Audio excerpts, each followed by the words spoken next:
Kata Imam Ghazali, yang namanya sholat fardu ibarat dagang itu adalah modalnya. Wan nawafilu bimanzilatil arba, dan sholat sunnah itu seperti keuntungannya.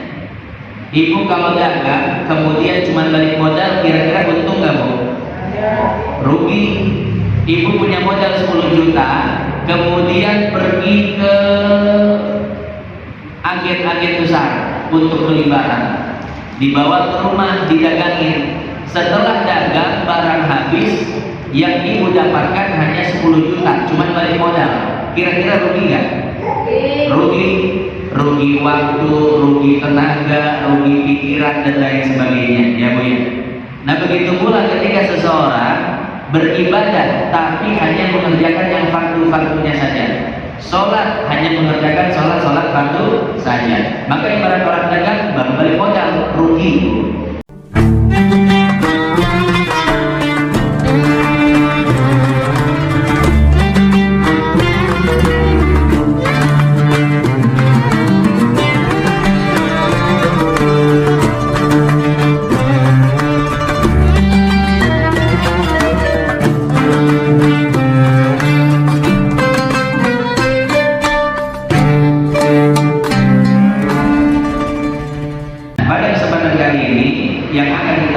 Bukan sholat 5 waktu, tapi sholat sunnah. Kata Imam Ghazali, wala yang bagi artian serukan nawafilah. Seorang muslim itu tidak seharusnya untuk meninggalkan sholat sunnah, walaupun hukumnya sunnah. Sunnah apa bu definisinya? Apabila dikerjakan mendapatkan pahala, dan apabila ditinggalkan tidak mendapatkan dosa. Jadi sunnah itu sebetulnya ditakhir, pilihan, mau dikerjakan silakan, tidak dikerjakan tidak jadi masalah. Tapi lebih afdol dikerjakan. Kenapa? Karena yang namanya sunnah ini punya fungsi untuk menambal kekurangan. Kita sholat fardu kira-kira banyak kekurangan ya Bu? Banyak. Kurang khusyuk, bacaan kurang bagus, gerakan kurang rapi, ya. Barangkali ada rukun yang tertinggal, nggak sadar. Syarat yang tertinggal tidak tahu. Nah maka fungsi sholat sunnah itu adalah untuk menambal kekurangan sholat fardu. Makanya Imam Ghazali mengatakan wahiyya jawaizul faraid. Yang namanya sholat sunnah itu sebagai tambahan bagi sholat fardu. Nah jadi kalau ada kekurangan dalam sholat fardu maka akan disempurnakan oleh sholat sunnah. Bayangkan Bu, kalau kita nggak pernah sholat sunnah, bagaimana sholat fardu kita? Nah banyak yang bolong. Ibarat ember bolong, kalau diisi air kira-kira penuh nggak? Nggak bakal penuh, bolong, ya. Maka disitulah perlunya fungsinya sholat sunnah. Wal fardu ra'sul mali wan nawafilu bimanzilatil arba. Kata Imam Ghazali, yang namanya sholat fardu ibarat dagang itu adalah modalnya. Wan nawafilu bimanzilatil arba, dan sholat sunnah itu seperti keuntungannya. Ibu kalau dagang kemudian cuma balik modal, kira-kira untung nggak Bu? Rugi. Ibu punya modal 10 juta, kemudian pergi ke agen-agen besar untuk beli barang, dibawa ke rumah, didagangin. Setelah dagang barang habis, yang ibu dapatkan hanya 10 juta, cuma balik modal. Kira-kira rugi nggak? Rugi. Rugi waktu, rugi tenaga, rugi pikiran dan lain sebagainya, ya Bu ya. Nah begitu pula ketika seseorang beribadah tapi hanya mengerjakan yang fardu-fardunya saja.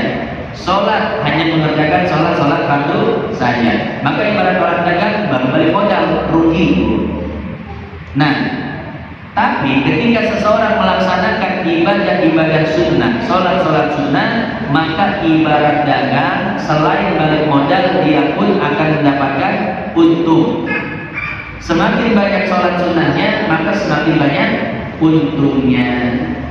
Nah jadi seperti itu urgensi sholat sunnah. Betapa pentingnya kita melaksanakan sholat sunnah.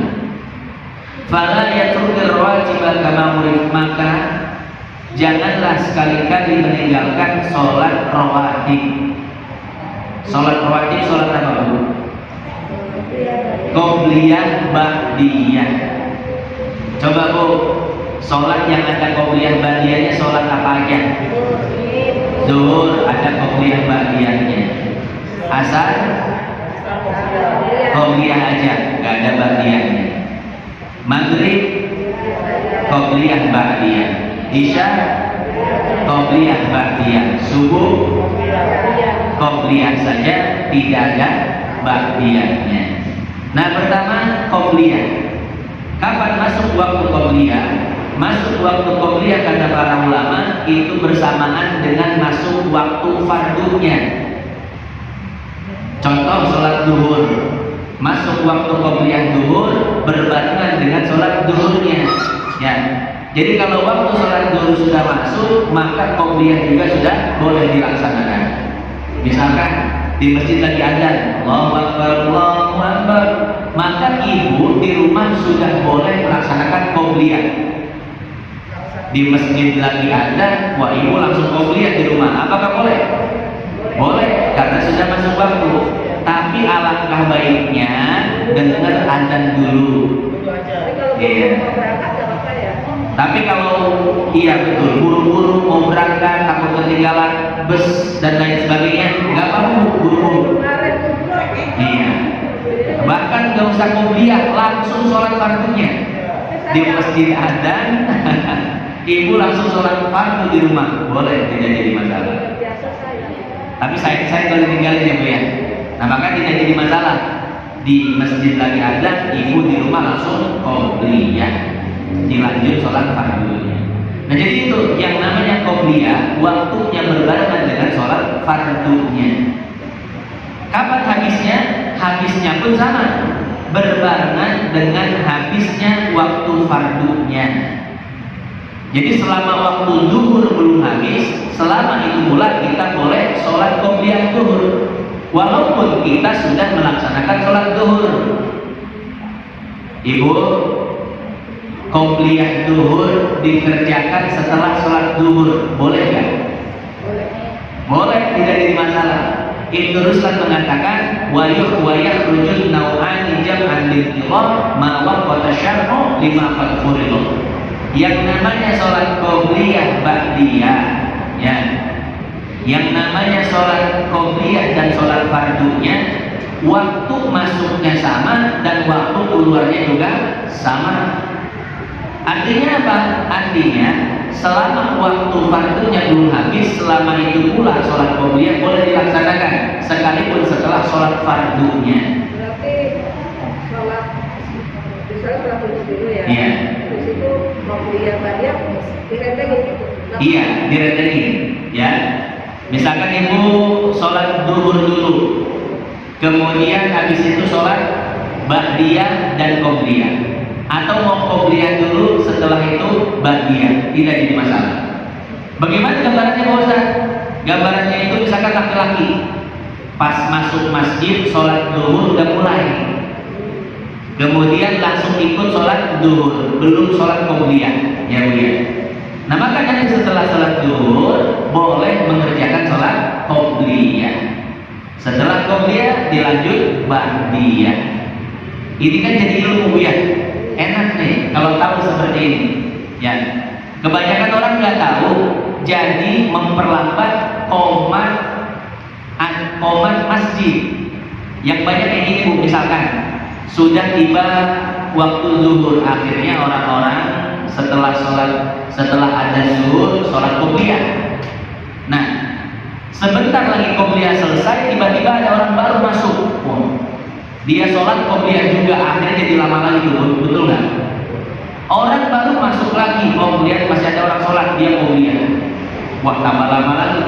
Yang baru masuk lagi, melihat orang masih sholat, dia ikut sholat lagi. Itu ya, muadzin mau qomat, jadi lama. Setiap kali mau qomat ada orang yang qobliyah, setiap mau qomat ada yang qobliyah. Waduh, ini kapan qomatnya ini? Ya. Nah jadi seperti itu ibu sekalian yang dimuliakan Allah. Nah kalau tahu permasalahannya seperti ini, qobliyah bisa dikerjakan setelah sholat fardunya enak. Jadi begitu masuk masjid, yang lain qobliyahnya tinggal sebentar. Ada yang lagi tahiyat, ada yang lagi sujud terakhir. Nah, maka orang yang tahu ilmu ini maka tidak akan qobliyah pada waktu itu. Maka ditunggu dulu, oh biarin dah. Biar pada selesai dulu sholat qobliyahnya, kemudian ikut sholat fardu bareng, nanti qobliyahnya setelah sholat fardu. Nah, jadi seperti itu Bu ya. Nah, ini kan enak. Kalau tahu hukum sholat, masalah waktu sholat qobliyah seperti ini. Atau misalkan sholat subuh, datang ke masjid, sholat subuh udah mulai, wah padahal saya belum sholat qobliyah. Bagaimana caranya? Gak apa-apa, ikut sholat subuh jamaah dulu, nanti qobliyahnya setelah subuh. Loh Pak Ustaz, bukannya nggak boleh sholat setelah sholat subuh dan tidak boleh sholat setelah sholat asar? Iya, tapi yang tidak diperbolehkan adalah sholat sunnah mutlak. Kalau sholat qobliyah boleh, sholat qadha boleh, sholat yang ada sebabnya seperti tahiyatul masjid boleh. Jadi sholat yang tidak boleh setelah subuh dan setelah asar itu adalah sholat sunnah mutlak yang mulia. Ini perlu digarisbawahi. Sholat safar tidak boleh. Kenapa?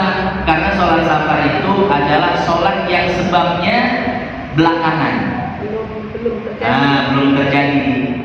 Jadi sholat sunnah yang diperbolehkan setelah asar dan subuh, pertama sholat sunnah yang punya waktu seperti qobliyah.